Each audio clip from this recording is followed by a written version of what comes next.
చూసుకుందాం మనం.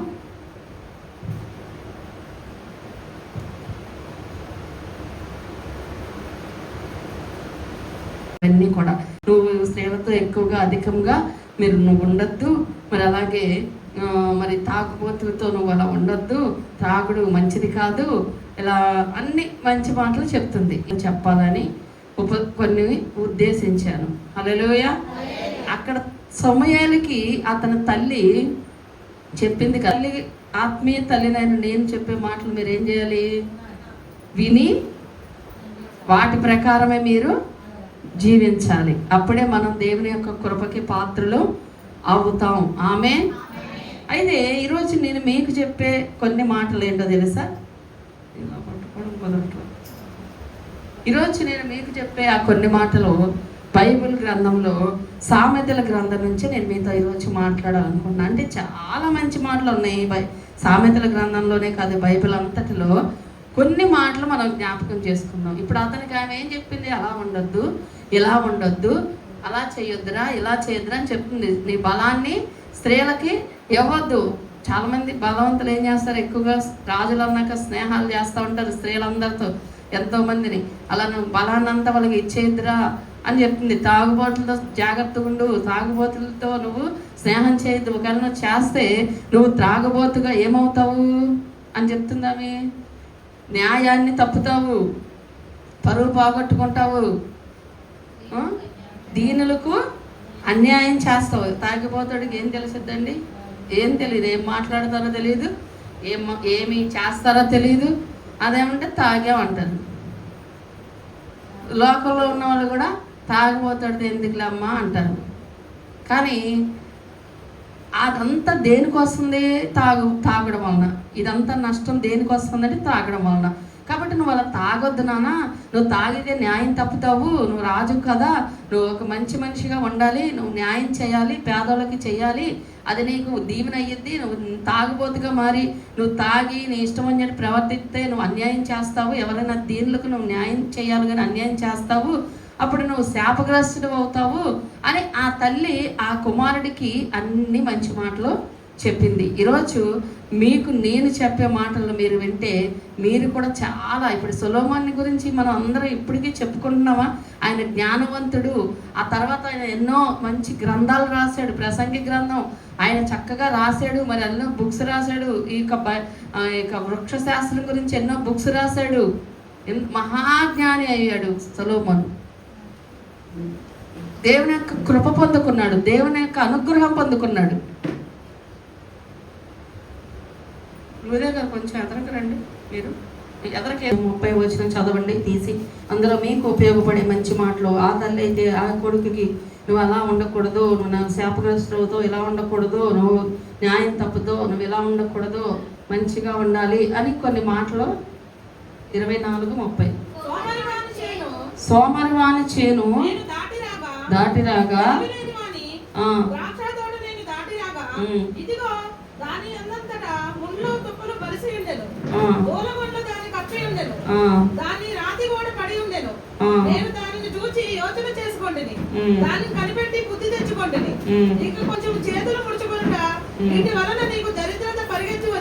చాలండి. ఏమని ఇక్కడ చెప్తుంది ఆ యొక్క వాక్యం? ఏమని చెప్తున్నారు? సోమరివాని చేను నేను దాటిరాగా, తెలివిలేని వాడి చేను నేను దాటిరాగా.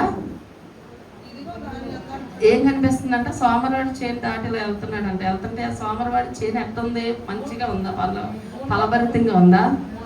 ముళ్ళ తొప్పలు. ఎందుకని? వాడు సేద్యం చేసుకోలే, వాడు బాగు చేసుకోలే, వాడి దాన్ని దున్నలేదు, వాడి దాన్ని ఉపయోగించుకోలేదు, వాడి విత్తనాలు వేయలేదు, వాడికి పంట లేదు. ఎందుకంటే ఆ కింద వచ్చిన అంటున్నాడు కదా, వాడు ఏం చేసినట్టు? అదే చదవండి. దాటి రాగా తర్వాత దూలగొండలు అంటే ముళ్ళ తప్పులు, దాన్ని కప్పాయి, దాని రాతి కూడా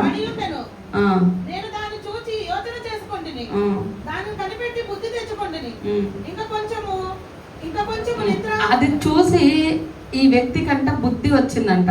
అయ్యో వాడు సోమరుడు కాబట్టి, వాడి చేను దున్నలేదు కాబట్టి, వాడి చేను బాగు చేసుకోలేదు కాబట్టి, వాడికి ఈరోజు విత్తనాలు వేయలేదు కాబట్టి, వాడికి ఏ ఫలము లేదు, వాడికి ఏ పంట లేదు కాబట్టి ఇలా ఉండకూడదు అని నాకు అనిపించింది అని చెప్తున్నాడు అక్కడ భక్తుడు. ఈరోజు మన జీవితాల్లో ఎంతోమంది ఎదిగిన వాళ్ళని చూసి ఏమి నేర్చుకోలేకపోతున్నారు. సోమరోళ్ళని చూసి, మరి అలాగే బద్ధకస్తుల్ని, బుద్ధిహీనుల్ని, పాపుల్ని చూసి కూడా ఏమి నేర్చుకోలేకపోతున్నారు. ఇలా ఉంటే ఇలాంటి భ్రష్టమైన జీవితం వచ్చింది, ఇలా ఉంటే ఇలా నశించిపోతామా, ఇలా ఉంటే ఇలాగా అని బుద్ధి తెచ్చుకోలేకపోతున్నారు. రెండు రకాలుగా మనం ఏం చేయాలంటే, మనకన్నా బాగా ఉన్న వాళ్ళని చూడాలి. వాళ్ళని చూసి వాళ్ళు ఎలా ఉంటున్నారు, వాళ్ళు ఎలా ప్రార్థన చేస్తున్నారు, వాళ్ళు ఎలా మంచిగా ఉంటున్నారు దేవుడి దగ్గర, ఇవన్నీ మనం నేర్చుకోవాలి. అలాగే మనకన్నా తక్కువ స్థాయిలో ఉన్నారని వాళ్ళనే చూడాలి. ప్రభా, వాళ్ళ లాంటి మైనస్ పాయింట్లు ఏమంటే మనం వెతుక్కోవాలి. ఒకవేళ వాటి వలన మనం ఉంటే పడిపోతాం, కొన్ని రోజుల్లో పడిపోతాం. ఆ తర్వాత వచ్చిన ఏమంటున్నాడు, ఇంకొంచెము నిద్ర, ఇంకొంచెము కునుకుపాటు, వీటి వలన నీకు దరిద్రత పరిగెత్తి వచ్చును. ఈరోజున చాలా మంది గృహాల్లో దరిద్రం ఎందుకో తెలుసా? ఎందుకు చెప్పండి? ఇంకొంచెం సేపు పడుకుందాం అని అనుకుంటానండి. అంటే నేను దేవుని స్తుతించను. నువ్వు దేవుని స్తుతించేసి చక్కగా దేవుడికి సమయం ఇచ్చి పడుకో, నేను ఎవరు వద్దండు. లేదు పని ఉంటే చేసుకో, పని మానేసి పని పక్కన పెట్టేసి నువ్వు పడుకుంటే నువ్వు ఖచ్చితంగా సోమరిపోతువే. ఇప్పుడు నేను ఉంటాను, పొద్దున్నే స్తుతించి ప్రార్థన చేసుకుంటాను, మళ్ళీ తర్వాత పడుకుంటాను, మళ్ళీ నాకు పనులను బట్టి నేను నా వీలుని బట్టి నేను చేసుకుంటాను. అసలు ఏమి ప్రార్థన చేయరు, దేవుడిని ఎదగరు, ఉదయకాలం మంది దేవుడితో మాట్లాడరు, దేవుడి సన్నిధిలో కృప, అసలు ఉదయమే దేవుడి కృప మన మీదకి వచ్చింది. మొట్టమొదటిగా ఆ రోజుకి సంబంధించిన కృప దిగేది మనం ఉదయకాలం మందు మనం దేవుడిని వెతికిన సమయంలోనే ఆ కృప దొరికింది. ఆయన అనుగ్రహం మన మీదకి వస్తేనే మనం ఆ రోజు చేసే ప్రతి పని దేవుడు ఆశీర్వదిస్తాడు. మనం ఆ రోజు చేసే ప్రతి పని సక్సెస్ అయింది. మనం ఈ రోజు చేసే పని సక్సెస్ అయింది అంటే మనం దీవించబడతాం, ఒక మెట్టు ఎక్కుతూ ఉంటాం. మనం ప్రతిరోజు కాళ్ళు ముడుచుకొని బద్ధకంగా ప్రతిరోజు లెగుద్దాం కాసేపు ఆగి అనుకుంటా 9 అయినా లేకుండా ఏమాత్రం కొంచెం కూడా ఏమంటారు బద్ధకంగా కూర్చొని ఉన్నారు అనుకోండి, వాళ్ళకి దీవెన రాదు. బయట కూడా లైట్ వేయాలి, 6ంటికి పొద్దున్నే లేచి ఓడవాలి అని చెప్తుంటారు కదా పెద్దవాళ్ళు. అది చేస్తే మీకు మంచి జరిగిద్ది అని చెప్తారు. వాళ్ళకు ఏదో ఉంటుంది. ఇక్కడ బైబిల్ కూడా ఏం చెప్తుంది, ఇంకొంచెం పడుకొని, ఇంకొంచెం ముడుచుకొని, ఇంకొంచెం నిద్ర మత్తు చింపిరి గుడ్డలకు దారి తీయను అని ఉంది బైబిల్లో. ఇంకా కొన్ని చోట్ల దాని గురించి రాశాడు. నిద్ర యందు ఆసక్తి విడువు అని రాశాడు. అంటే నిద్ర గురించి ఇన్ని రకాల మాటలు దేవుడు ఎందుకు రాయించాడు? నిద్ర పోకూడదమ్మా మరి అంటే, నువ్వు నిద్రపోయే టైంలో నువ్వు నిద్రపోవాలి. కొంతమందికి కొంచెం టైం దొరికితే చాలు పడుకుని పోతూ ఉంటారు. లేదా ఇంకా ఏమన్నా పని ఉన్నా కూడా నాకు నిద్ర వచ్చారు, నేను పక్కన తోసేసి ఆ పని అంతా పడుకుని పోతారు. నీకు నిద్ర నువ్వు కంట్రోల్ చేయలేకపోతే, నువ్వు పడుకోవాలంటే నువ్వు పడుకోవాలి. నీ బ్రెయిన్ ఏం చెప్తుందంటే పడుకోవద్దు అని చెప్పింది. నీ మనసు, నీ హృదయం, నీ శరీరం అలసిపోయి పడుకొని పోతాయి. కానీ కంట్రోల్ చేసుకోవాలి. ఆ కంట్రోలింగ్ కనుక మనిషికి లేకపోతే ఆడు ఖచ్చితంగా ఓడిపోతాడు. మనం నిద్ర రమ్మంటే రావాలి, ఆగమంటే ఆగాలి. ఆ కంట్రోల్ మనకు ఉండాలి. అలా కాకుండా నన్ను నిద్ర వచ్చేస్తుంది, నేను నిద్రకి ఆగలేను, నేను అన్నిటిదాకా ప్రార్థన చేయలేను, నేను అన్నిటిదాకా తినకుండా ఉండలేను, ఆ కంట్రోల్ కనుక నాకు లేకపోతే భక్తి జీవితంలో మనం ఖచ్చితంగా ఓడిపోతామండి. ఆ కంట్రోల్ మనకు ఉండాలి. అది ఎవరిస్తారు మనకి? దేవునిలో బలపడే కొద్ది దేవుడు ఇస్తాడు. నువ్వు నేను చేయలేం. మనకు ఆకలి వద్దులేస్తే ఆకలేసింది నిద్ర అంటే ఇక తెల్లారి 9 దాకా పడుకునే వాళ్ళు ఉన్నారు, మహాభక్తులు. మరి లేకపోతే రాత్రి 9ంటికే మంచం ఎక్కే వాళ్ళు ఉన్నారు. డాక్టర్లు కూడా ఏం చెప్తారంటే ఎన్ని గంటల నిద్ర మంచిదని చెప్తారు? 10 గంటల నుంచి తెల్లవారుజామున 4 గంటల వరకు మనం పడుకునే నిద్రే మంచిదంట. అదే మన ఒంటికి పట్టింది, మన అవయవాలన్నిటికీ మరి పని చేయడానికి, బ్రెయిన్కి చక్కగా మరి కావలసిన ఆ ఎనర్జీని ఇచ్చేది ఆ టైంలో పడుకునే నిద్రే. 4 తర్వాత నిద్ర మనకి ఎందుకు ఉపయోగపడదు, ఊరికే సోమర్థనంగా పడుకోవడం తప్ప. రాత్రి 10ంటికి పడుకుంటే మళ్ళీ ఇలా లేకపోతే 10ంటి దాకా లేగరు కొంతమంది. అలాంటి వాళ్ళు అదేమంటే మాకు వచ్చేది ఒక్క రెస్టే కదమ్మా. నీ ఒక్కరోజు దానికి చోటేస్తే సోమర్థనానికి అది నీ జీవితంలో తిష్ట వేసుకొని కూర్చుంటుంది. ఒక్కరోజు కూడా అది నా జీవితంలో వద్దు, నా వాక్యం ఏం చెప్తుంది, ఇంకొంచెం పడుకుందాం, ఇంకొంచెం సేపు రెస్ట్ తీసుకుందాం, ఇంకొంచెం కాదు, నువ్వు ఉదయకాలం మంది లేచి ప్రార్థన చేయాలి. చాలామంది స్తుతి ప్రార్థనకే లేకరు. మన చర్చిలో 10 మంది 5ంటికి ఎంతమంది యాక్టివ్గా కూర్చుంటున్నారండి? 5ంటికి లేపితే 5ంటికి కూడా ఇంకా నిద్ర మొత్తం ఇంకోళ్ళైతే లేగరు. ఎవరో కొద్ది మంది లేస్తారు. వీళ్ళు ఇక్కడే లేకపోతే నేను అనుకుంటాను ఇంక ఇళ్ళ దగ్గర ఏం లేచి చేస్తారు వీళ్ళు ప్రార్థన? ఖచ్చితంగా చేయరు. దరిద్రం వస్తుంది, మా ఇంట్లో దరిద్రం ఉందండి, ఏమనుకుంటే వెనక్కి వెళ్తున్నాయండి, ఏమనుకుంటే మాకు ఇది జరగట్లేదండి. ఎందుకు జరుగుతాయి? బైబుల్ వాక్యానికి నువ్వు విరుద్ధంగా జీవిస్తున్నప్పుడు నీ జీవితంలో ఏ డోర్ ఓపెన్ అవ్వదు, అన్నీ మూయబడే ఉంటాయి. తప్పు పిన్ పెడితే ఏటీఎం పిన్ అది ఓపెన్ అయిందా? డబ్బులు వస్తాయా? ఒక నెంబర్ తప్పు కొడితే రావు కదా. మరి మన జీవితంలో దేవుడు వాక్యానుసారంగా మనం జీవించకుండా మనకు అన్ని దేవుడు తెలుసుకొని తెరవాలి, డోర్స్ ఓపెన్ అవ్వాలి, అక్కడికి వెళ్తే సెక్స్ అవ్వాలి, ఇక్కడంతా వీళ్ళు చక్కగా ఉండాలి, ఇక్కడ నా ఇంట్లో మంచిగా శాంతి ఉండాలి, నా ఇంట్లో సమృద్ధి ఉండాలి, నా బిడ్డలకు మంచి ఆరోగ్యాలు ఉండాలి, నా ఇంట్లో ఆరోగ్యాలు ఉండాలి, నా ఇంట్లో సమృద్ధి ఉండాలి, నేను గణపరచబడాలి, నేను గౌరవించబడాలి అని కోరుకుంటే ఏమాత్రం అది న్యాయం కాదు దేవుడి దగ్గర. మనం దేవుడి వాక్యానుసారంగా మనం జీవించినప్పుడే. ఉదయకాలం లేచి స్తుతించేవాళ్ళు ఎంతమంది ఉన్నారు? 3 కావండి, 4 కానివ్వండి, 5 లోపు లేచేవాళ్ళు. 5 లోపు లేచి స్తుతించేవాళ్ళు. ప్రతిరోజు 5 లోపు లేస్తానండి అన్నవాళ్ళు. నువ్వేం చెయ్యత్తులో రాత్రి అంత చేస్తాను. 3, 5, 6, 7, 8, 9 మంది ఉన్నారు. వీళ్ళెవ్వరు మిగతా వాళ్ళు ఎవరికే చెయ్యత్తల. మనకు ఆత్మీయ దరిద్రం కూడా వచ్చిందండి. మీకు ఇంకో విషయం చెప్పిన, ఆత్మీయ దరిద్రం, శారీరక దరిద్రం, ఇంట్లో వంట గింట ఇవన్నీ తర్వాత విషయం. మన ఆత్మీయ దరిద్రం వస్తే మన ఆత్మ భ్రష్టత్వంలోకి వెళ్ళిపోద్ది ఒకరోజు.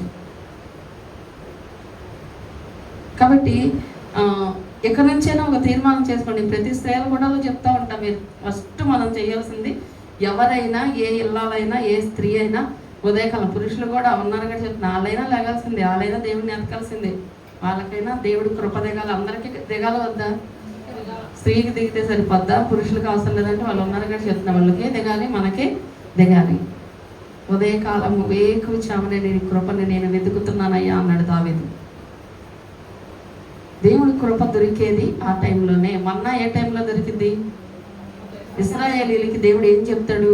చీకటితో లెగిసి మీరు అక్కడ మంచు పడిద్ది, ఆ మంచు మీద మన్నా పడిద్ది, మీరు అది కూర్చుకోండి, మీరు ఒక లేటుగా లెగిస్తే అది ఉండదు, భూమిలోకి వెళ్ళిపోద్ది. ఎంత చక్కగా ప్లాన్గా చెప్పాడు దేవుడు. ఎందుకంటే వాళ్ళలో చీకటితో లెగిసే వాళ్ళకే దొరికిద్ది. అది బద్ధకంగా పడుకున్న వాడికి దొరకదు, మన్నా దొరకదు. ఈ రోజున బద్ధకంగా పడుకునే వాళ్ళకి ఆత్మీయ ఆహారము పనిచేయదు వాళ్ళ ఒంట్లో.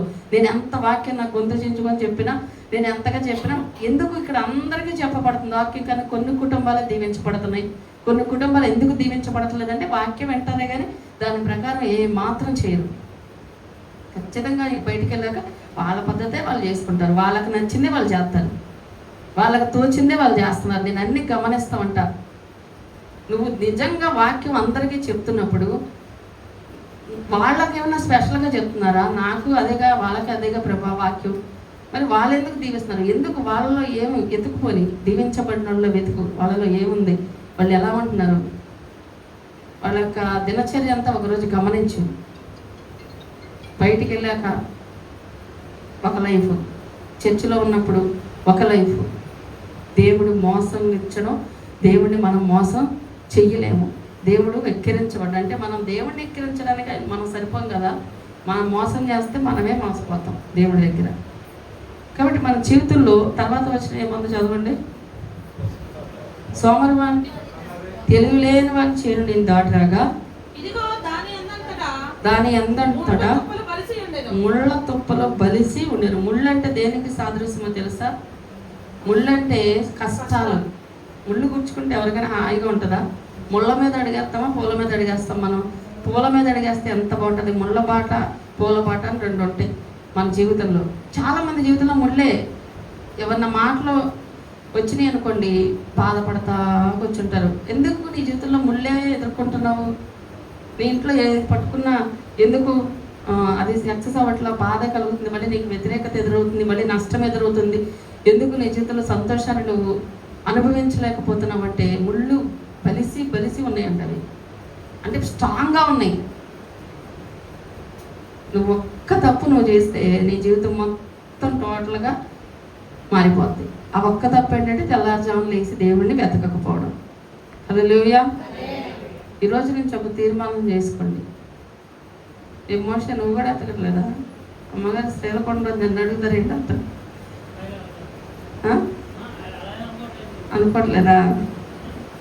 మనం నువ్వు అనుకున్నది నేనేం అనుకోను. కానీ ప్రతి స్త్రీ ఈరోజు ఒక తీర్మానం చేసుకోండి. నువ్వు దేవుణ్ణి ఏదైనా అడిగే ముందు నువ్వు ఇది అనుసరించాకే, ఎందుకంటే ఈరోజు వాక్యం చెప్పబడింది కాబట్టి నువ్వు ఇది అనుసరించాకే నువ్వు దేవుణ్ణి అడుగు, అప్పుడు నీకు అది జరిగింది. నువ్వు ఇది జరగకుండా నువ్వు అడిగినా జరగదు. పాస్పోర్ట్ లేకుండా, వీసా లేకుండా నేను అమెరికా వెళ్తాను వెళ్ళి ఎయిర్పోర్ట్లో కూర్చుంటే తోసేస్తారు అవతలకి. దాని ప్రాసెస్ దానికి ఉంటుంది. వాక్యానుసారం జీవితం లేకుండా నన్ను దేవుడు దీవించడు, నా బతుకు మారదు, నా జీవితం ఇంతే అని ఆలనాలని తిట్టుకుంటా కూర్చుంటారు కొంతమంది. వీళ్ళు దేవుడిని ఎతకరు, పొద్దున్న లేసి వాక్యానుసారం దేవుడి ప్రకారం జీవించరు, బైబిల్ ప్రకారం నడవరు, వీళ్ళ సొంత కార్యక్రమాలు వీళ్ళకు ఉంటాయి. ఎలా వచ్చింది దీవెన? ముళ్ళ కంచే, బాధలే, కష్టాలే, ముళ్ళే, రోగాలే, ఇబ్బందులే, ఎక్కడ నెమ్మది ఉండదు, ఎవరి జీవితంలో శాంతి ఉండదు. ఎప్పుడు నిష్ఠూరంగా కూర్చోవలసి వస్తుంది, విచారంగా కూర్చోవలసి వస్తుంది ముళ్ళు కనుక నీ జీవితంలో ఉంటే. అందుకనే నువ్వు ప్రార్థన చేయడం నేర్చుకోవాలి ఉదయకాలం అందు. ఆ కింద వచ్చిన చదవండి, తర్వాత చదువుకుంటూ వచ్చాను. రాతి గోడ కూడా పడిపోయింది. అంటే ఎలాంటిది పెద్ద బలమైందైనా మనం చేసే మిస్టేక్ వలన కోల్పోతాం. ఓకే, యోచన చేసుకుంటుంది, దాన్ని కనిపెట్టి బుద్ధి తెచ్చుకుంటుంది. ఈ రోజున చాలా మంది బుద్ధి ఎందుకు తెచ్చుకోవాలి తెలుసా? వీళ్ళు కనిపెట్టరు. చర్చికి వచ్చినప్పుడు కనిపెట్టాలి, ఎలా పరిచయం చేస్తున్నారు, దీవించబడ్డ వాళ్ళు, చక్కగా సెక్స్ అవుతున్న వాళ్ళు ఎలా, వాళ్ళ క్రమం ఉంది, వాళ్ళు ఎలా చక్కగా ఉన్నారు కనిపెట్టాలి. మనకన్నా ఆత్మీయంగా వాళ్ళు ఎంత ప్రార్థన చేస్తున్నారు, ఎలా ఉంటున్నారు, ఎలా దేవుడిని అడుగుతున్నారు, ఎలా దేవుడికి ఇస్తున్నారు, ఈ కనిపెట్టాలి. నేను అలా ఉండాలి. ఆ యొక్క మనసు పోటీ పడకూడదు. మళ్ళీ పోటీ ఏదో వాళ్ళు అలా చేశారు కాబట్టి నేను అలా చెప్తా, అది ఉండకూడదు. మన హృదయంలో నేర్చుకునే స్వభావం ఉండాలి, యోచన చేసుకోవాలి, ఇలా ఉండాలా, ఎలా జీవించాలా అని. అప్పుడు మనం నేర్చుకునే మనసు ఉన్నప్పుడు మాత్రమే మన జీవితంలో దేవుడు కార్యం చేస్తాడు. బుద్ధి తెచ్చుకుంటేనే, యోచన చేసుకుంటేనే, ఇంకొంచెం నిద్ర, ఇంకొంచెం కునికిపాటు, ఇంకాసేపు చేతులు ముడుచుకొని కాలు ముడుచుకొని, తర్వాత ఆయుధదారుడు వచ్చినట్లు లేమి నీ మీదకి. లేమంటే ఏంటి? ఏమీ ఉండవు. లేదండి, ఇంకా అవ్వలేదండి, ఇంకా కట్టలేదండి, ఇంకా ఇది చేయలేదండి, ఇంట్లో అయిపోయినాయండి, ఇంకా మా పిల్లలకి ఇంకా అవ్వలేదండి, ఎప్పుడు లేవు లేవు లేవు లేవు అనే మాట వస్తానికి కారణం ఏంటంటే నువ్వు ఉదయకాలం మంది లేసి మన్నా ఎతకపోవడం, ఉదయకాలం మంది లేసి దేవుణ్ణి ఎతకపోవడం. నీ జీవితంలో అన్ఫెయిల్యూర్స్ ఎక్కువగా జరుగుతున్నాయి అంటే, ఆలస్యం అవుతున్నాయి అంటే నువ్వు ఉదయకాలం మంది దేవుణ్ణి వెతికే మనసు లేకపోవడం. ఇంకా పడుకుందాం, 9 అయినా 7 అయినా 8 అయినా పడుకుందాం. నిద్రని ఎక్కువగా ప్రేమించడం, శ్రద్ధ చూపించడం, ఎక్కువసేపు పడుకుంటే మంచిగా ఉంటాం, ఆరోగ్యంగా ఉంటాం, అందంగా ఉంటాం అని వీటి మీద ఎక్కువ శ్రద్ధ చూపిస్తూ ఉంటారు కొంతమంది. టైం ఉంటే పడుకుందాం, సెలవు వస్తే పడుకుందాం. ఇలా ఆయుధదారుడు వచ్చినట్టు, ఆయుధం ఎంత స్పీడ్గా వచ్చిద్దో వదిలితే అలా వచ్చిద్దంట లేమి కూడా, దరిద్రం కూడా. తర్వాత వచ్చిన ఓకే, అదే 23:6 చదవండి. 23:6.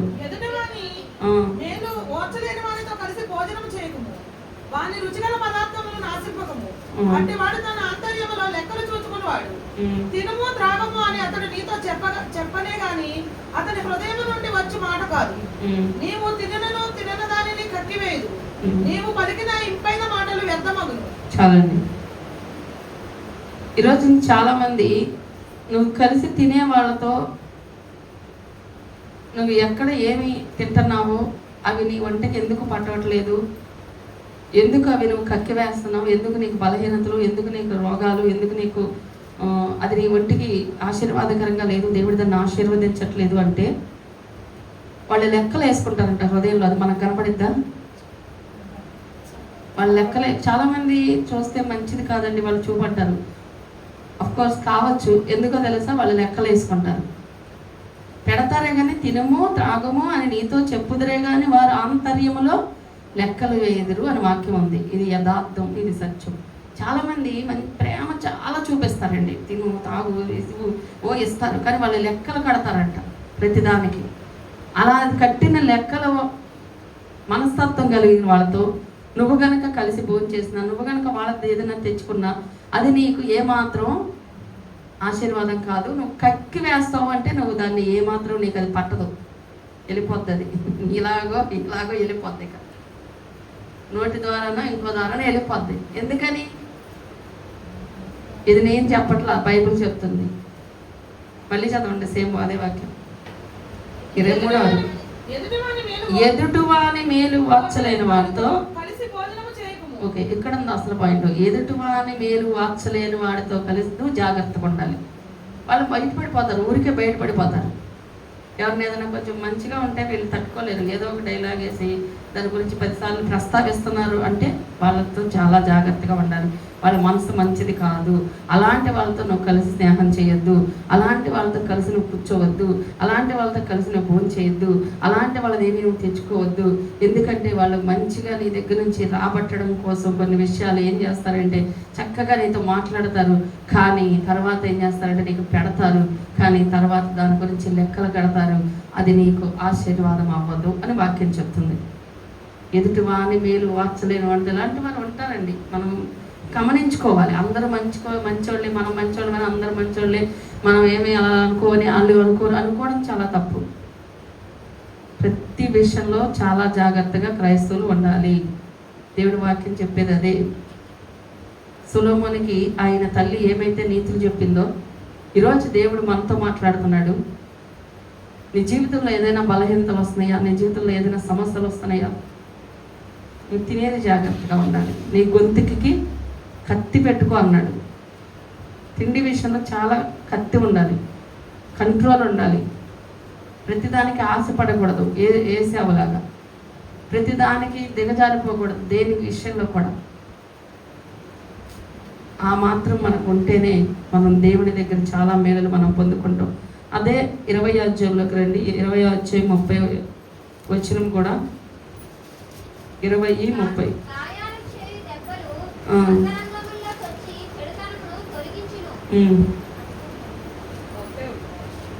గాయాలు చేయు దెబ్బలు అంతరంగములో చొచ్చి చెడుతనమును తొలగించును. ఈరోజు మీకు అయ్యే గాయాలు ఏదైనా సరే, అనారోగ్య గాయం కానివ్వండి, ఆర్థిక గాయం కానివ్వండి, లేదా మనుషుల మాటలు, దైవజనుల గద్దింపులు, పెద్దవాళ్ళ గద్దింపులు, నీతులు ఏవైనా సరే మీ జీవితంలో వస్తే ఆ గద్దింపులని మీరు ఏం చేయాలంటే రిసీవ్ చేసుకొని దానిలో ఉన్న మర్మాన్ని, సత్యాన్ని తెలుసుకున్న వాళ్ళైతే దీవించబడతారు.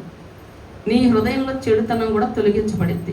అంటే కొన్నిసార్లు గాయమైంది, ఇప్పుడు నాకు గాయమైంది, ఎవరైనా ఏదైనా నష్టం చేశారు, ఎవరైనా నా జీవితంలో కొన్ని మాటలు మాట్లాడారు అనుకోండి, నేనేం చేస్తా? దుఃఖపడతా, వెళ్ళి దేవుడి దగ్గర ఏడుస్తా. ఏంటి ప్రభా అట్లా అన్నారు, ఎంత ప్రేమించా, ఎంత చేసే వాళ్ళకి, వాళ్ళు ఏంటి ప్రభా ఇలా చేశారు, ఇలా మాట్లాడారేంట అని ఏడ్చి నాకేమొచ్చింది చెప్పండి?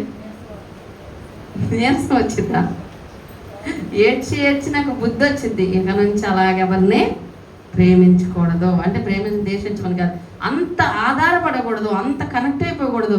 మనకి ఆ కంట్రోలింగ్ ఉండాలి, జాగ్రత్తగా ఉండాలి అనే బుద్ధి వచ్చిందా? అది ఖచ్చితంగా వచ్చింది. ఇలా మనం నమ్మేసి ఇంత చేస్తే వాళ్ళు ఇలా మోసం చేశారు కాబట్టి ఇక నుంచి మనం కొంచెం జాగ్రత్తగా ఉండాలి అనే బుద్ధి వచ్చింది. దాన్నే చెడుతనము, మనలో ఉన్న చెడుతనం కూడా మనకి ఏంట చెడుతనము? దేవుణ్ణి మనం ప్రేమించాల్సిన స్థానంలో నువ్వు ఏది ప్రేమించినా అది చెడే. బలహీనత అంటూ మనకు ఒకటి ఉండకూడదు. ఏది కూడా మన బలహీనత ఏదైనా సరే ఉంటే ఆ ఒక్క పాయింట్ మీద సాతానుగాడు ఆడుకుంటాడు. అందుకే మనకి యేసయ్యే మన బలహీనత అయి ఉండాలి. ఆమేన్. కానీ రోజున చాలా మందికి బలహీనతలు ఉంటాయి. కొంతమంది ఫోన్ లేకపోతే ఉండలేరు. అలా అసలు చూడండి, ఫోన్ లేకపోతే ఉండలేరు. లేదంటే కొంచెం ఏదైనా సరే లేకపోతే దేవుడికి ఇష్టం లేని చాలా ఉంటాయి, అవి లేకపోతే ఉండలేరు. సీరియల్ చూడకపోతే ఉండలేరు, మళ్ళీ అయితే ఇంకెక్కడికి వెళ్ళకపోతే ఉండలేరు, ఏదో తినకపోతే ఉండలేరు అన్న బలహీనతలు చాలా ఉంటాయి కొంతమందికి. ఆ బలహీనతలు మనం ఉండకూడదు. మనం ఏం చెప్తే అది మనం కంట్రోల్ చేసుకోవాలి. ఆ యొక్క సామర్థ్యాన్ని మనం కలిగి ఉండాలి. గాయము చేయు దెబ్బలు మన యొక్క హృదయంలో ఉన్న చెడుతనాన్ని తొలగిస్తాయి. బుద్ధి తెచ్చుకున్న వాళ్ళు ఉన్నారా లేదా చెప్పండి. కొన్ని మనుషుల ద్వారా తెచ్చుకున్న వాళ్ళు ఉంటాం, కొన్ని సమస్యల ద్వారా బుద్ధి తెచ్చుకున్న వాళ్ళు ఉంటాం, ధ్యానం తెచ్చుకున్న వాళ్ళు ఉంటాం, నష్టం ద్వారా కూడా కొన్ని నేర్చుకుంటాం. ఇలా ప్రతిదీ కూడా మనకు మేలేనండి. మనకు తెలియదు. కొన్నిసార్లు మనకి కష్టాలు వచ్చేసినాయి, బాధలు వచ్చేసినాయి, సమస్యలు వచ్చేసినాయి అని మనం అనుకుంటాం. నాకు గాయం అయిపోయింది, నా హృదయం చాలా బాధ కలుగుతుంది అనుకుంటాం. దాని ద్వారా దేవుడు నీకు మేలే చేస్తున్నాడు, దాని ద్వారా నీకు నేర్పిస్తున్నాడు. బిడ్డ, నువ్వు ఏది పడుతుంది నమ్మద్దు, ఏది పడుతుంది నువ్వు ఇదే ఇంకా ఇంపార్టెంట్ అనుకోవద్దు, ఇదే ముఖ్యం అనుకోవద్దు. నువ్వు దేని మీద పడుతుంది దాన్ని ఆధారపడద్దు.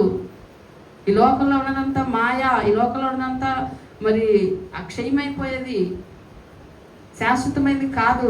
నువ్వు చక్కగా అలా ఉండాలి అని దేవుని యొక్క ఉద్దేశం. అందుకే ఆయన బిడ్డలుగా మనల్ని అలా ట్రైన్ చేయడానికి ఆయన రకరకాల సమస్యలు గుండా, పరిస్థితులు గుండా, గాయాలు గుండా మనల్ని పంపిస్తా ఉన్నప్పుడు మనం దాని నుంచి నేర్చుకునే వారంగా మనం ఉండాలి. ఆమె నన్ను అన్నారు అని ఎడుతూ కూర్చుంటారు. నన్ను చేశారు, ఇంకెందుకు, నా జీవితం అయిపోయింది, ఇంకా నష్టం అంతా అయిపోయిందండి, ఇంకేమి లేదండి అంటారు కొంతమంది. ఒక మోసాన్ని భరించలేరు, ఒక నష్టాన్ని భరించలేరు, ఒక తిట్టును భరించలేరు, ఒక గద్దెంపుని భరించలేరు, ఒక ఆకలిని భరించలేరు, ఒక లేముడిని భరించలేరు.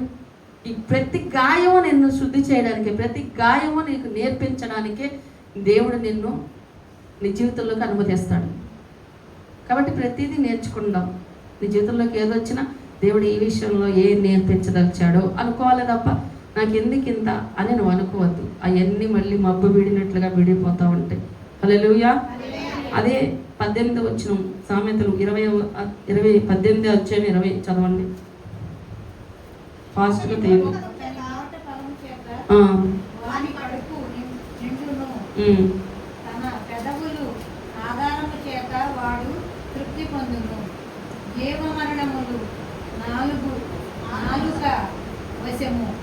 దాని యందు ప్రతివాడు ప్రీతిపడువాడు దాని ఫలము తిందురు. జీవ మరణములు 4 వశము. ఆ పై వచ్చిన చదవండి. తన పెదవుల ఆదాయము చేత వాడు తృప్తి పొందును. అదొద్దు. వాని పెదవుల ఆదాయము చేత వాడు. ఈరోజు మనం బాగా ఆలోచించేయండి. పెదవుల వలన మనకు వచ్చే ఆదాయం ఏమైనా ఉంటుందా మహిమ? పెదవుల వలన వచ్చే ఆదాయం ఏమైనా ఉందా చెప్పండి. కనబడతలేదు కదా, చాలా ఉంటుంది. కానీ మన పెదవుల వలన ఆదాయం ఏంటి తెలుసా? అది నష్టమైన లాభమైన మనం తెచ్చిపెట్టుకునేవన్నీ మన పెదవుల వలనే కదండి, మన నోటి వలనే కదా, మన నోటి దురద వలనే కదా. నేను ఇంకో విషయం చెప్పాలనుకుంటున్నా. పరిచయం చేసేవాళ్ళు చాలా జాగ్రత్తగా పరిచయం చేయండి, లేకపోతే చేయొద్దు. పరిచయం చేసేవాళ్ళు హట్టింగ్గా మాట్లాడొద్దని నేను ఒకసారి చెప్పాను. పరిచయం చేసేవాళ్ళు శుద్ధ మనసుతో చేయాలి, చాలా ఓర్పుతో చేయాలి, చాలా విధేయతతో దేవుడి పనిని చేయాలి. ఆ టైంలో 2-3 వచ్చి ఇసుకిసినా చాలా ఓర్పుతో సమాధానం చెప్పాలి. అలా చేయగలమంటేనే చేయండి, లేకపోతే వదిలేయండి. ఎందుకంటే మీరు శ్రమ తెచ్చిపెట్టుకోవద్దు దానివల్ల. ఎవరైనా పరిచయం చేసేవాడు, ఇక్కడ పరిచయం చేసేవాడు నేను చెప్తున్నా, మీ పెదవుల వలన మీరు ఉరి తెచ్చుకోవద్దు, మీ పెదవుల వలన మీరు నష్టం తెచ్చుకోవద్దు. మీ పెదవుల వలన ఆదాయమే, అంటే అది ఆదాయం మంచి ఆదాయమా చెడ్డ ఆదాయమా, అది వచ్చేది మీ పెదవుల వలనే. నీ పెదవులు దేవుడిని స్తుతించాలి. దేవుని సన్నిధికి వచ్చినప్పుడు దేవుడిని నీ సన్నిధిలో నువ్వు నీ సమస్యల గురించి దేవుడికి మనం చేయాలి. అలాగే నీ పరిచర్యలో కూడా నువ్వు వినమ్రతతో విధేయతతో దేవుని పని చేయాలి. అప్పుడే నీకు అది ఆశీర్వాదం. ఇక్కడ నుంచి ఆశీర్వాదాలు మోసుకొని వెళ్ళాలి, కానీ నువ్వు నష్టము, కష్టము, శాపము మోసుకొని వెళ్ళొద్దు దయచేసి. అది నేను పరిచయం చేసేవాళ్ళు అందరూ పరిచయం చేస్తున్నారు, మంచిదే. కానీ నోరు కొన్నిసార్లు పారేసుకుంటున్నారు. అది జాగ్రత్త. మనం ఎవరు పని చేస్తున్నామంటే దేవుడి పని చేస్తున్నాం. అదొక్కటి మైండ్లో పెట్టుకోండి. దేవుడి సర్వశక్తిమంతుడైన పని చేస్తున్నాం, ఆయన ఇంట్లో పని చేస్తున్నాం. ఆయన ఇంటికి వచ్చాం. మనం పుట్టింటికి వచ్చినట్టు ఉంటుందని చెప్తాం కదా. పుట్టింటికి వచ్చినప్పుడు మనం ఏం చేస్తాం? ఇలాగే అరుతామా? ఇప్పుడు మహిమ అలా అమ్మాళ్ళ ఇంటికి అట్టగా అరిసిద్దా? అక్కడికి వెళ్తే ఇంకా లీనమైపోయి అంత చక్కగా మాట్లాడుకొని కూర్చుంటుంది. పుట్టింటికి వచ్చినప్పుడు మనం ఏం చేయాలంటే ప్రేమతో అందరితో పలకరించుకొని మాట్లాడాలి, ఓర్పుతో నా దేవుడు పని చేస్తున్నాను, నా ఆ భాగ్యం నాకు ఇచ్చాడు అనే కృపతో నేను చేయగలుగుతున్నాను, విధేయతతో చేయాలి. ఇక్కడ పనిచేసేవాళ్ళు ఓర్పుతో చేయండి. దయచేసి నేను ఈ విషయంలో మీకు రిక్వెస్ట్ చేస్తున్నాను, ఆర్డర్ వేస్తున్నానని. ఎలా రిసీవ్ చేసుకుంటారో మీరు ఇష్టం, కానీ ఈ విషయంలో మాత్రం నేను ఖచ్చితంగా చెప్తున్నా, ఏ పని చేసినా మీరు అది ఓర్పుగా నేర్పుగా విధేయత చేయండి. లేదు మీకు అది కష్టంగా అనిపిస్తే అసలు వెళ్ళొద్దు, దాని జోలు మీరు కూర్చోండి. మిమ్మల్ని ఎవడన్నా అడిగితే నాకు చెప్పండి, నన్ను అడుగుతున్నారు పరిచయం చేయమని వచ్చి అని. ఎవరు అడగరు, కూర్చున్న వాళ్ళని ఎవరిని అడగద్దమ్మా. ఎవరు పరిచయం నిలవాలి అయితే వాళ్ళే చేయండి. అలాగే రెండో విషయం ఏంటంటే పరిచర్య మధ్యలో వచ్చిన వాళ్ళు మధ్యలో పరిచయం చేయొద్దు. వచ్చిన వాళ్ళు ఫస్ట్ నుండి ఎవరున్నారో వాళ్ళే చేయండి. అదే వాళ్ళు పంచుకొని చేసుకోండి, దాన్ని వాళ్ళే చేయండి. ఇంకొక మధ్యలో వచ్చిన వాళ్ళు ఏమవుతున్నారంటే వీళ్ళు మధ్యలో వచ్చేసరికి వీళ్ళు ఎలా ఫీల్ అవుతున్నారంటే ఈ పొద్దునండి చేస్తున్న మమ్మల్ని ఏమైనా అంటారేమో అనుకుంటారేమో అన్న ఫీలింగ్తో వీళ్ళు ఫీల్ అయ్యి అక్కడ ఉన్న వాళ్ళు ఫీలింగ్ చేస్తున్నారు. అదొక పాయింట్. అది కూడా వద్దు. ఎవరైనా సరే మీరు పరిచయం అది బాధ్యత అండి. పరిచయం అంటే నీ పనులు మానుకొని రావాలి, నీ పని అయ్యాక నువ్వు రావద్దు. నువ్వు పని ఒకవేళ నీకుంటే నువ్వు చేసుకో, నో ప్రాబ్లం. పరిచయం నేను ఎవరైనా అంటే మనం మామూలుగా ఇప్పుడు ఇక్కడ ఉన్న వాళ్ళం కాబట్టి ఇక్కడ చేసుకుంటున్నాను. ఏదైనా మీటింగ్స్ జరిగినప్పుడు కోటాలు ఏదైనా జరిగినప్పుడు నేను కొంతమందిని పిలుస్తుంటా, పరిచయకి ముందు రోజు రండి అని. అలాంటి వారు మాత్రం వచ్చేవాళ్ళు మీరు అన్నీ ఆపుకొని వచ్చి పరిచయం చేయండి. లేదంటే ఆగిపోయి మనం ఆ టైంకి రండి, నో ప్రాబ్లం. మధ్యలో వచ్చి హడావిడి చేసేసి ఏమన్నా అనుకుంటున్నారేమో నేను రాలేదని నా ఫీలింగ్తో ఏదో ఒకటి ఇల్లు అనేసి వాళ్ళని మళ్ళీ వాళ్ళు పొద్దున చేసిన వాళ్ళు ఫీల్ అయ్యి ఇలా అవుతున్నారు. అందుకని అలా కూడా చేయొద్దు దయచేసి. ఇది కూడా నేను మీకు చెప్తున్నాను, ఇది కూడా గమనించుకోండి, ఓకేనా? ఇప్పుడు నేను అంతా ఎందుకు చెప్పానంటే నోటి ఫలం అనేది చాలా చాలా ఇంపార్టెంట్. మన నోటి ఫలమే మనల్ని దీవించింది, మన నోటి ఫలమే మనకు జీవం ఇచ్చింది, మన నోటి ఫలమే మనల్ని నాశనానికి తీసుకెళ్ళింది. అందుకని ఇదంతా చెప్పాల్సి వచ్చింది. మళ్ళీ చదవండి ఆ వాక్యం. ఒకని నోటి ఫలము చేత వాని కడుపు నిండును. ఒక నిమిషం. ఒకని నోటి ఫలము చేత వాని కడుపు నిండును అంటే నీ నోటి మంచి నోరైతే, నీ నోరు దీవెనకరమైన నోరైతే, నీ నోరు కనుక మంచిగా ఉంటే నీ కడుపు నిండిద్ది, అంటే నీ బ్రతుకు బాగుంటుంది. నీ నోరు శాపాలు, నీ నోరు బూతులు, నీ నోరు ఎప్పుడు అబద్ధాలు చేసుకోవడం, నీ నోరు అపవిత్రమైన మాట్లాడడం, నీ నోరు నిరుత్సాహ మాటలు, అవిశ్వాస మాటలు నువ్వు మాట్లాడితే ఖచ్చితంగా అది నీకు ఆ ఫలమే నువ్వు కోసుకుంటావు. ఏ ఫలం ఎత్తుతావో ఆ ఫలమే కోసుకుంటావు. అందుకని మనం ఎప్పుడు శాపవచనాలు మాట్లాడద్దు, శుభవచనాలే మాట్లాడండి, విధేయతతో మాట్లాడండి. సమాధానం చెప్పేటప్పుడు కూడా మంచిగా అమ్మ అదమ్మా ఇదమ్మా ఆ ప్రేమ కనపరచండి. నేను ఎన్నోసార్లు చెప్పా, ఎక్కడ పెట్టా తీసుకో అడిలో చూడు, అలా మాట్లాడుకోవద్దు, చక్కగా అది అక్కడ పెట్టాను అమ్మ అనేది లాస్ట్లో రావాలి అందరికీ. ఇది నేను సీరియస్గా చెప్తున్నాను. మీరు ఏం చెప్పినా సమాధానం మీకు మీరు నన్ను అమ్మ అంటాం కాదు, మీకు మీరు. ఎవరైనా ఇప్పుడు సారని వచ్చి అడిగింది ఎరనాని, అది నాకు కాదు ఎక్కడ పెట్టాను, అమ్మ అక్కడ ఉంది చూడో, లేకపోతే అక్కడ పెట్టారు చూడు షారను, అమ్మ లాస్ట్లో అమ్మ రావాలి. ఆ విధేయత ఇప్పటి నుంచి మీరు అలవాటు చేసుకుంటే మీకే మంచిది. అది పెట్టా చూడు వెళ్ళి అందనుకో, అక్కడ పెట్టాను చూడమ్మా అంటే ఈ రెండింటికి చాలా తేడా ఉంది. కాబట్టి ఇది మెయింటైన్ చేయండి దయచేసి. ఎందుకంటే నోటి ఫలము మనకి చాలా చాలా ఇంపార్టెంట్. స్త్రీలు చాలా మంది అది కోల్పోతున్నారు, అందుకే చెప్తున్నారు. తర్వాత అదే 17-14 వచ్చిన కూడా చూడండి.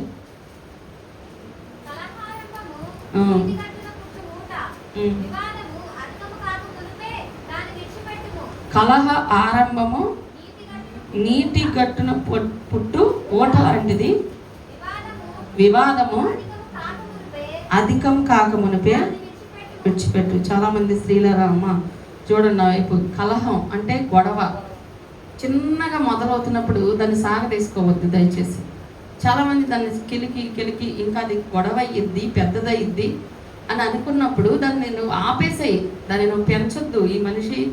ఈ మనిషి కొంచెం గొడవ పెట్టుకునేటట్టు ఉన్నారు అని నీకు అనిపిస్తే నువ్వు దాన్ని జ్ఞానంగా అక్కడితో ఆపేసాయి. నువ్వు నోరు మూసుకు అవసరమైతే నేనే గెలవాలి, నేను తప్పులేదు కాబట్టి నేనే గెలిచి నేను ఎలా అయినా నిరూపించాలి, వాళ్ళతో ఒప్పించాలి అని అనుకోవద్దు దయచేసి. మొన్న చెప్పే అప్పుల గురించి నక్క గురించి అలాంటి వాదనలేమీ పెట్టుకోవద్దు. వాళ్ళు అది ఇదే అన్నారు అనుకో, ఓకే అంతే. లేదా నీ ఇంట్లో నీ భర్తతో ఏమన్నా వివాదం అధికమయ్యేటట్టుగా ఉందా, నీకు గొడవ పెరిగిద్దని నీకు అనిపిస్తుందా, సరదాగా నువ్వు మాట్లాడు, ఫస్ట్ సరదాగానే మాట్లాడుకున్నారు ఇద్దరు. సంభాషణ అక్క చెల్లెలు కావచ్చు, ఇరుగు పొరుగు వాళ్ళు కావచ్చు, నీ భర్త కావచ్చు, నీ ఇంట్లో బిడ్డలు కావచ్చు, సరదాగా మొదలైంది. కానీ అది కొంచెం శృతి మించుతుంది, అది కొంచెం గొడవ అయ్యేటట్టుగా ఉంది అని నీకు అనిపిస్తే ఏం చేయాలి? అక్కడ దాన్ని స్టాప్ చేసాను, సరే ఇక్కడతో వదిలేద్దాం ఇక్కడతో అని చెప్పాలి నువ్వు. దాన్ని ఇంకా పెంచి పెంచి పెంచితే నీటి గట్టున పుట్టు ఊట. ఊట ఎక్కడైనా మొదలైంది అంటే అది ఆగదండి. ఆగిద్దా ఊట కనుక? ఎక్కడైనా ఇప్పుడు వాటర్ వచ్చింది అంటే అక్కడ వాటర్ లేకపోతే ఎంత లోతైనా వేస్తారు బోరు. అక్కడ వాటర్ లేదనుకోండి, ఎంత లోతుగానే వెళ్ళాల్సిందే వాళ్ళు. ఓట దొరికిందా వాళ్ళకి అక్కడతో స్టాప్ చేస్తారు, ఎందుకంటే ఇక్కడ ఓడుతూనే ఉంటుంది వాటర్. అంత డేంజర్ అంట మన కలహ ఆరంభం. అంటే గొడవ ఏదైనా ప్రారంభం అయ్యేది చాలా జాగ్రత్త. అది ఫస్ట్ చిన్నగానే స్టార్ట్ అయ్యింది, ఒకేసారి పెద్ద బేభత్సం అయిందా గొడవ? అంటే మొదలవడమే బేభత్సంతో స్టార్ట్ అయిద్దా? ఫస్ట్ చిన్నగానే ఎవరైనా మంచిగా మాట్లాడుకుంటూ ఉంటారు, లేదా చిన్నగా అక్కడ జరిగిద్ది సంభాషణ. కానీ అది పెద్దది అయ్యిద్ది అని నీకు అనిపించినప్పుడు కట్ చేసే అక్కడితో, అక్కడి నుంచి పక్కకి వెళ్ళిపో. అది అక్కడి నుంచి లేసిపో, ఇంకా అక్కడి నుంచి పక్కకి వెళ్ళు. అక్కడ కూర్చొని ఎదురు బొదురు. ఎక్కువ కొంతమంది భార్య భర్తలు ఇది జరుగుతూ ఉంటుందండి, ఎదురు బొదురు కూర్చుంటారు ఇద్దరు. ఇక కూర్చొని ఏం చేస్తారు? వాదించుకుంటా వాదించుకుంటా వాదించుకుంటా సాతాను గడిచి ఇంకా వాడు ఆనందించి పక్కపక్క నవ్వుతాడు, దేవుడేమో దుఃఖపడి పక్కకి వెళ్తాడు.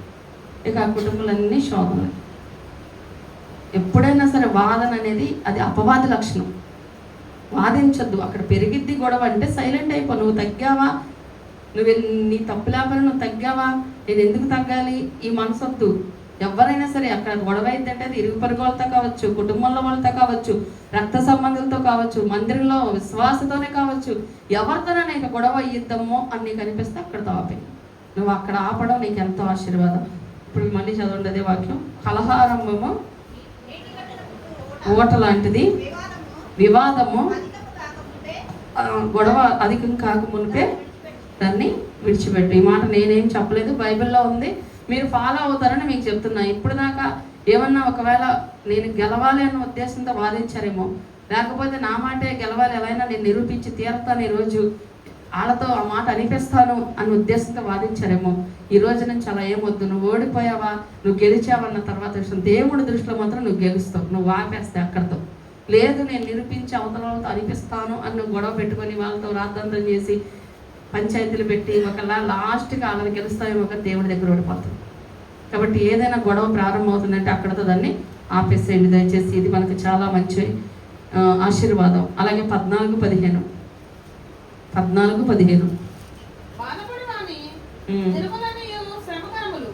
సంతోష హృదయానికి నిత్యము విందు కలుగును. నెమ్మది లేకుండా విస్తారమైన ధనముండుట కంటే యెహోవా యందు భయభక్తులతో కూడా కొంచెము కలిగి ఉండడం మేలు. వద్దు, ఆ 14-15 ఒకటి చదవండి.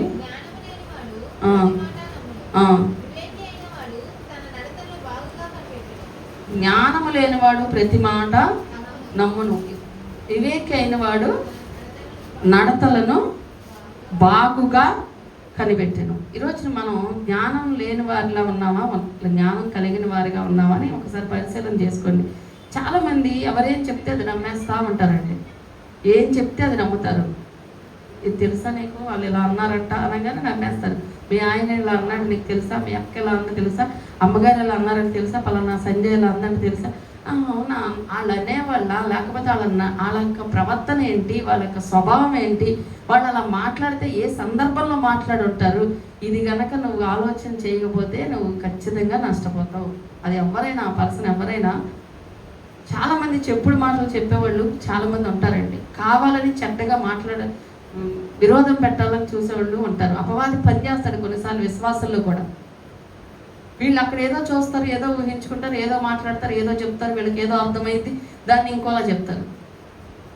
ఇది నమ్మేసి మనం ప్రతి ఒక్కరు విశ్వాస గుర్తుపెట్టుకుంటే ఎవరేం చెప్పినా ఎవరి గురించి నమ్మొద్దు. అర్థమవుతుందా? నీకు ఎవరేం చెప్పినా, నీ సొంత బిడ్డలో వచ్చి నీ ఇంకో బిడ్డ గురించి చెప్పినా కూడా నువ్వు నమ్మకూడదు. నీ భర్త గురించి చెప్పినా నువ్వు నమ్మకూడదు. నీ బిడ్డల గురించి చెప్పినా నువ్వు నమ్మకూడదు. అలానే వదిలేయమంటారు. అన్నీ బాగుగా కనిపెట్టాలి, అబ్జర్వ్ చేయాలి, వాళ్ళ ప్రవర్తన ఎలా ఉంది. అది కనుక నువ్వు చేయకపోతే నువ్వు ఖచ్చితంగా నష్టపోతావు. నమ్మేసి బుధాన వేసుకొని కాళ్ళతో మాట్లాడకుండా బిగిసిపోయి లేదా వెళ్ళి ఇలా అన్నం అంట కదా లేదా వాళ్ళకి ఫోన్ చేసి మొన్న అన్నం అంట పలానా వాళ్ళ దగ్గర, ఇవన్నీ కాదు. జ్ఞానవంతుల లక్షణం ఏంటో తెలుసా? ఏం తెలిసినా కూల్గా ఉంటారు. దేవుని యొక్క జ్ఞానం ఉన్నవాళ్ళు. జ్ఞానం లేని వాళ్ళకే తొందరపాటు వచ్చింది. అడగాలి, కడగాలి, వాళ్ళని దోపాలి, ఎన్నో వస్తాయి. చాలా విషయాలు తెలుస్తూ ఉంటాయి. కొన్ని తెలిసినప్పుడు మనకి బాధ అనిపిస్తుంది, లేదా ఉద్రేకం వస్తుంది. ఇది అలా కాదు కదా, వాళ్ళు ఎలా మాట్లాడారు, ఒకవేళ అబద్ధం చేస్తున్నారో నేను నిరూపిస్తాను, లేదా నేను మాట్లాడతాను. ఏమొద్దు, మౌనంగా ఉండు. ఆ సమయం వస్తే అక్కడ ప్రస్తావించు, లేదా సైలెంట్గా వదిలే. దానివల్ల నీకేం నష్టం? దేవుడి దగ్గర నువ్వు ఇంకో మెట్టు ఎక్కుతావు, దేవుడి దగ్గర కృప పొందుకుంటావు. కాబట్టి ప్రతి మాట నమ్మద్దు. మళ్ళీ చదవండి అదే మాట. జ్ఞానం లేనివాడు ప్రతి మాట నమ్మును. నువ్వు సగం మింగేస్తావు ఏంటని? వివేకి అయినవాడు తన నడతలను బాగుగా కనిపెట్టాను. ఈరోజు మీరు జ్ఞానమైన వాళ్ళ, వివేకం కలిగిన వాళ్ళ, లేకపోతే బుద్ధిహీనుల అనేది మీరే ఒకసారి ఆలోచన చేసుకోండి. నమ్ముతారా? అందరి మాటలు కొన్నిసార్లు నమ్మేస్తాం కదా. నా దగ్గరికి వచ్చి ఎవ్వరు ఏం చెప్పినా నేను నమ్మను. నేను సేవకురాలు అయ్యాకే కాదు, నేను విశ్వాసగా ఉన్నప్పుడు కూడా నేను ఎవ్వరి మాటలు నమ్మను. ఎందుకో తెలుసా? ముందు ఆలోచిస్తాను, వాళ్ళు ఎందుకు ఇలా చెప్పుంటాయి, ఒకవేళ ఏ సందర్భంలో చెప్పుంటారు, అక్కడ సమయం ఏంటి, అక్కడ పరిస్థితి ఏంటి, లేదు వాళ్ళు కరెక్ట్గా కొన్ని చెప్పారు, ఓకే, దాని గురించి మనం ఎందుకు ఆలోచించాలి? అంతే. దాన్ని ఇంకా మనసులో పెట్టుకొని వాళ్ళతో బేసిపోయి మాట్లాడకుండా అలా ఉండకూడదండి. నమ్మకూడదు, ముందు నమ్మకూడదు. జ్ఞానం లేని వాళ్ళు ప్రతిదీ తొందరగా నమ్మేస్తారు. కావాలని చెప్తారు కొంతమంది వచ్చి, నేను ఇలా అన్నారంటే తెలుసా నీకు విషయం అనగానే ఏమన్నారు అనగానే అక్కడ ఏముండదు, నమ్ముతారు. అందుకే ఎవ్వరి మాటలో నమ్మద్దు. నమ్మితే నష్టపోయేది వాళ్ళు కాదు, మనమే నష్టపోతాం. హల్లెలూయా. 25:17 కూడా చదవండి ఫైనల్గా. సామెతలు 25:17.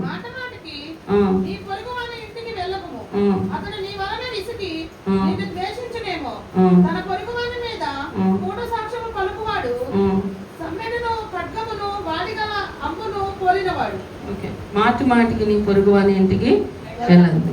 క్రైస్తవ బిడ్డలైన వారు ఎప్పుడు కూడా ఇంటింటికి తిరగకూడదు. ఇక్కడ చెప్పేది అదే. ఆ ఇంటికి వెళ్ళి కాసేపు మీటింగ్ చేసి, ఈ ఇంటికి వెళ్ళి కాసేపు మీటింగ్ చేసి, వాళ్ళ దగ్గరికి వెళ్ళి కాసేపు మీటింగ్ చేసి ఉండకూడదండి. ఆ లక్షణం మనలో ఉంటే ఏమాత్రం దీవించబడం. మన ఇంట్లో మనం ఉండాలి. శారా ఎక్కడుంది? గుడారంలో ఉంది. దేవుడిని దర్శించినప్పుడు, దేవుడిని ఇంటికి వచ్చినప్పుడు, దేవుని దూతలని ఇంటికి వచ్చినప్పుడు నువ్వు ఎక్కడుంటున్నావు ఖచ్చితంగా చూస్తాడు. ఆదామా నువ్వు ఎక్కడా అన్నాడు దేవుడు. ఎక్కడ ఉండాల్సినాడు అక్కడ లేడు ఆదాము. అప్పుడు తప్పుల పాపంలో పడిపోయాడు. దేవుడికి సమాధానం చెప్పలేకపోతున్నాడు, ఎదురుపడలేకపోతున్నాడు. దేవుడు ఏ క్షణం దేవుడు నేను దర్శిస్తాడు, ఏ క్షణం నిన్ను చూసి దేవుడు దీవించాలనుకుంటాడో ఆ క్షణంలో మనం ఎక్కడ ఉండాలో అక్కడ ఉండాలి. నువ్వు ఉద్యోగంలో ఉంటున్నావా ఉండు, నువ్వు పనిలో ఉంటున్నావా ఉండు, కానీ నువ్వు వ్యర్థంగా ఏ ఇంటికి నువ్వు తిరగద్దు. ఇది నేను సొంతంగా రాసి చెప్పిన మాట కాదు. దేవుడు ఒక వాక్యం చెప్తుంది, మాటికి నీ ఇంటికి ఏదైనా అవసరం అంటే వెళ్ళి తప్పులేదు. ఏదైనా అవసరం అండి, పని అండి, చాలా ఇంపార్టెంట్, వెళ్ళాల్సి వచ్చింది, ఎంతవరకు వెళ్ళామో అంతవరకు వచ్చాను. నువ్వు మాటికి నువ్వు వెళ్ళడం అనేది నీకు మాత్రం ఆశీర్వాదం కాదు. నేను కొన్ని మాత్రమే చెప్పా. పొద్దున్నే లేగవడం నేర్చుకోండి స్త్రీలారా. ఉదయకాలం ముందు దేవుడిని ఎతగడం నేర్చుకోండి. తర్వాత ఏం చెప్పాను? ఎవరిని పడితే వాళ్ళని నమ్మడం జ్ఞానం ఏమాత్రం కాదు. గొడవ అవుతుంది అంటే అక్కడ దాన్ని కూర్చొని సాగదీసి పెంచి దానిలో ఇరుక్కోవద్దు. దానివల్ల నీ దీవెన కోల్పోవద్దు. గొడవలు అవుతున్నాయి అంటే అక్కడితో ఆపేసి అక్కడ నుంచి పక్కకు వచ్చేసి, ఆ రూమ్లో నుంచి పక్కకు వచ్చేసి, లేదా అక్కడ నుంచి లేచి పక్కకి వెళ్ళి జస్ట్ లేచి పక్కకి వెళ్ళి అది ఆగిపోద్ది. అక్కడే కూర్చున్నావా ఖచ్చితంగా గొడవ జరిగింది. దేవుడి దీవెనలు మనం పొందుకోవాలంటే ఈ వాక్యానుసారం మనం జీవించాలి. కొద్ది నిమిషాలు ప్రార్థన చేసుకోండి. అందరూ కూడా ప్రభా మా జీవితాలు ఎలా ఉన్నాయి, నిజంగా నేను